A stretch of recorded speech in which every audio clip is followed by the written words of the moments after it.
Nah, di booth Honda itu ada beberapa motor listrik modifikasi yang dipajang di sini. Sebenarnya di PRJ kemarin udah ada sih, cuman kita akan review secara lebih detailnya di IMOS 2025 ini. Maka simak terus videonya. Nah, yang pertama ini adalah Honda CUV-E. Jadi ini dimodifnya model lowrider gitu, makanya ada air suspensionnya di bagian tengah sini.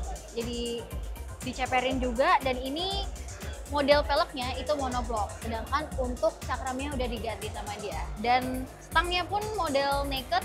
Kalau untuk joknya udah dipapas dan di belakangnya dibikin tinggi gitu. Dan behelnya juga diganti. Tapi lucunya adalah catnya ini ada bikin motif-motif kayak ala-ala api-api gitu sih. Nah, yang kedua ini ada modifikasi dari Honda Icon E. Nah, kelihatan banget kan bedanya, ini ada warna-warna oranye juga. Nih, dimodifnya tuh ala off-road gitu, ala-ala trail gitu.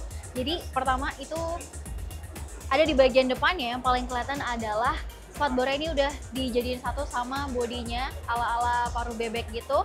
Dan untuk bannya juga udah diganti biar bisa buat off-road.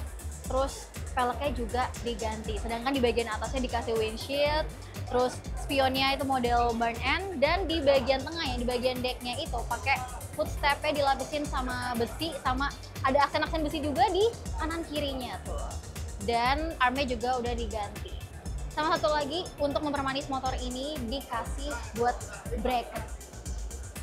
Nah, yang ketiga ini ada modifikasi dari Honda CUV-E. Modelnya ala-ala Vespa tapi nyentrik banget guys. Jadi warnanya silver-silver gitu, dan di bagian depan apa aja yang diganti. Ini pertama ada wingletnya, ditambahin tuh partsnya kanan kiri, terus di bagian tengahnya sini dikasih air scoopnya, dan untuk spakbor ya diganti pakai karbon.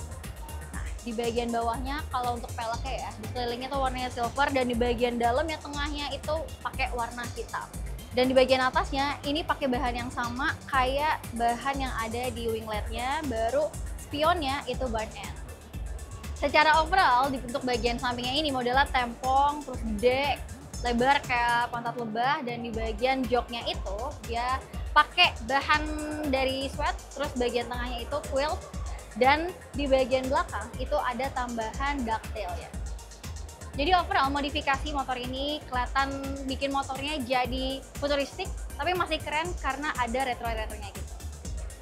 Jadi demikian teman-teman hasil modifikasi yang ada di booth Honda di IMOS 2025 ini untuk motor listriknya ya. Jadi penasaran nggak kalian harganya berapa? Untuk Honda Icon E itu dibanderol seharga 28 jutaan. Sedangkan kalau untuk CUV-E yang biasa itu dibanderol seharga 54 jutaan. Sedangkan kalau kalian pengen beli yang road sync itu agak lebih mahal, 59 juta rupiah.